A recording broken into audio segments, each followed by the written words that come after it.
बीरबल स्टो के सभी प्रेमी जनों को हमारी हार्दिक शुभकामना।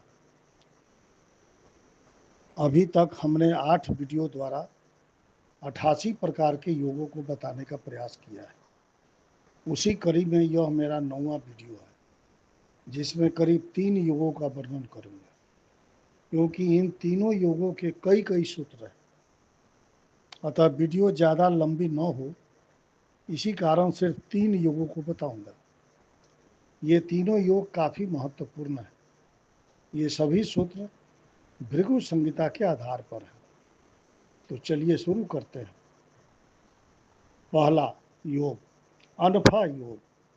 यदि जन्म कुंडली में चंद्रमा से 12वें स्थान पर सूर्य को छोड़कर कोई भी अन्य ग्रह हो तो अनफा योग हो जाता है। अनफा योग का प्रभाव इस प्रकार समझना चाहिए। ए, यदि चंद्रमा से 12वें मंगल बैठे हों तो ऐसा जातक चोरों का सरदार, अभिमानी, स्वतंत्र, क्रोधी, झगड़ालू, युद्ध कुशल, स्वस्थ तथा सुंदर शरीर वाला ढीठ पुरुष या औरत एवं संपत्ति को बढ़ाने वाला होता है। बी, यदि चंद्रमा से 12वें स्थान में बुध बैठे हों तो ऐसा जातक संगीतज्ञ, लेखन कार्य में चतुर, कवि, प्रवचनकर्ता, सुंदर कांतिमान, राजा द्वारा सम्मानित, यशस्वी एवं प्रसिद्ध कर्म करने वाला होता है। सी, यदि चंद्रमा से 12वें स्थान में बृहस्पति बैठे हों तो ऐसा जातक मेधावी, बुद्धिमान, श्रेष्ठ कवि एवं राजा द्वारा सम्मान प्राप्त करने वाला होता है। डी, यदि चंद्रमा से 12वें स्थान में शुक्र बैठे हों तो महिलाओं का अत्यंत प्रिय, बुद्धिमान, सुंदर, धनी, स्वर्ण से संपन्न, राजा का प्रिय तथा चतुर होता है।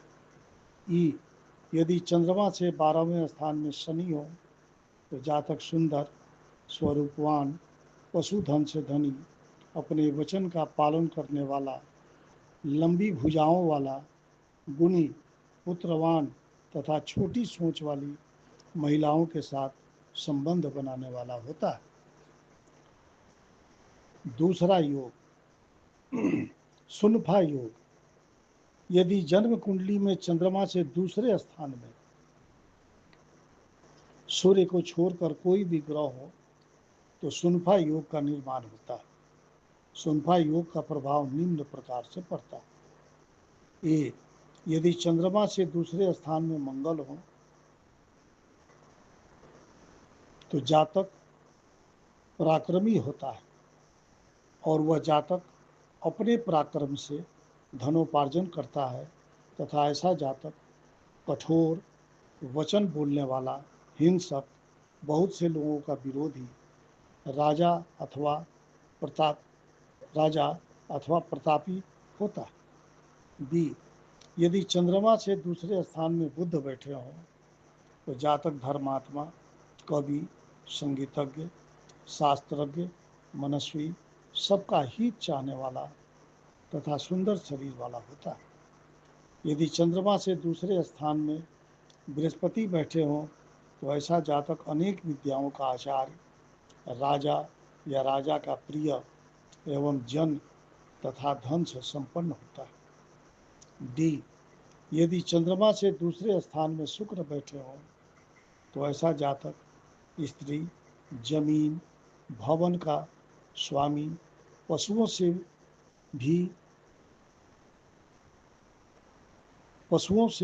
भी धनी, पराक्रमी, तेजस्वी, सभी कार्यों में समर्थ तथा राजा द्वारा सम्मानित होता है। ई, यदि चंद्रमा से दूसरे स्थान में शनि बैठे हों तो ऐसा जातक विवेकी, यशस्वी, अत्यंत धनी, अपने कार्य को गुप्त रखने वाला, नगर एवं ग्रामवासियों से पूजित परंतु मलिन हृदय वाला होता है। राहु केतु के स्थान का फल शनिदेव के फल के समान समझे। आज के इस युग में कोई भी राजा नहीं होता है, अतः राजा की जगह राष्ट्रपति, प्रधानमंत्री, गवर्नर एवं गणमान्य मंत्री या प्रसिद्ध जनप्रतिनिधि इत्यादि को समझें। तीसरा योग, दुर्धरा योग। यदि जन्म कुंडली में चंद्रमा से दूसरे तथा 12वें स्थान में सूर्य को छोड़कर कोई भी ग्रह हो तो दुर्धरा योग का निर्माण होता है। दुर्धरा योग का प्रभावित फल इस प्रकार का होता है।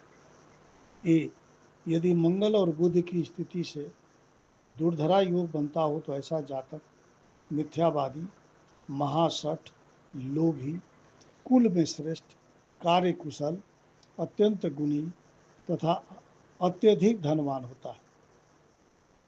बी, यदि मंगल और गुरु की स्थिति से दुर्धरा योग बनता है तो ऐसा जातक कपटी, ढीठ, धन संचय करने वाला, बहुतों से शत्रुता रखने वाला, अपने लोगों की रक्षा करने वाला, परंतु सत्कर्म करने में प्रसिद्ध व्यक्ति होता है।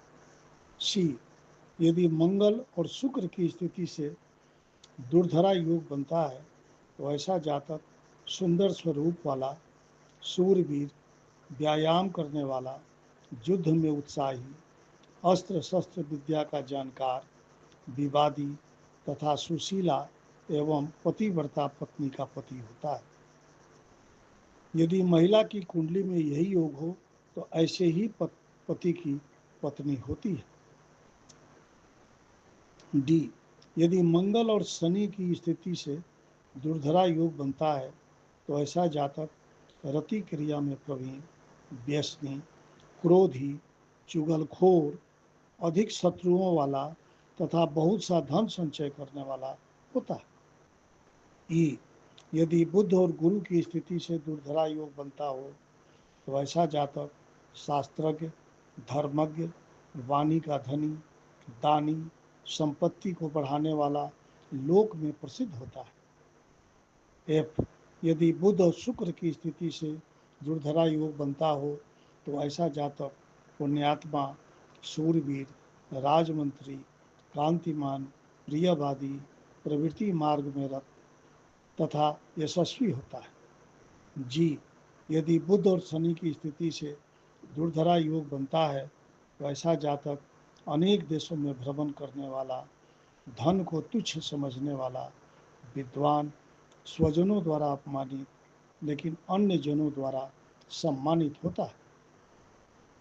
एच, यदि बृहस्पति और शुक्र की स्थिति से दुर्धरा योग बनता हो तो ऐसा जातक नीतिज्ञ, मेधावी, धीर, गंभीर, स्थिर, स्वर्ण रत्न आदि से परिपूर्ण, सम्मानित, लोक प्रसिद्ध राज कर्मचारी होता है।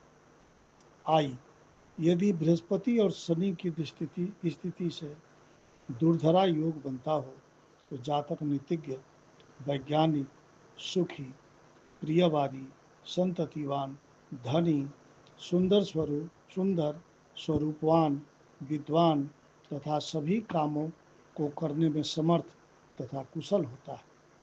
जे, यदि शुक्र और शनि की स्थिति से दुर्धरा योग बनता हो तो ऐसा जातक धनी, अनेक विषयों का ज्ञाता, राजा द्वारा सम्मानित होने वाला, सभी कार्यों को करने में चतुर, कुलीन स्त्रियों का प्रिय तथा अपने से अधिक उम्र की स्त्री का पति होता है।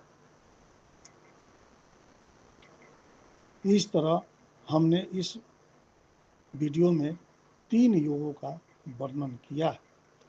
इस तरह अभी तक हम 91 योगों का वर्णन कर चुके।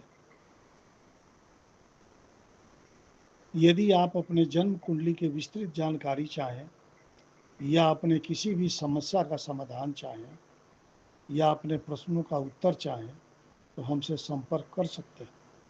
अब हमारा अगला वीडियो मूलांक 1 से लेकर मूलांक 9 तक के जातक के अगस्त माह का मासिक फल, मासिक भविष्य फल 9 वीडियो द्वारा आएगा। आगे शिव शक्ति की जैसी इच्छा। जय शिव शक्ति।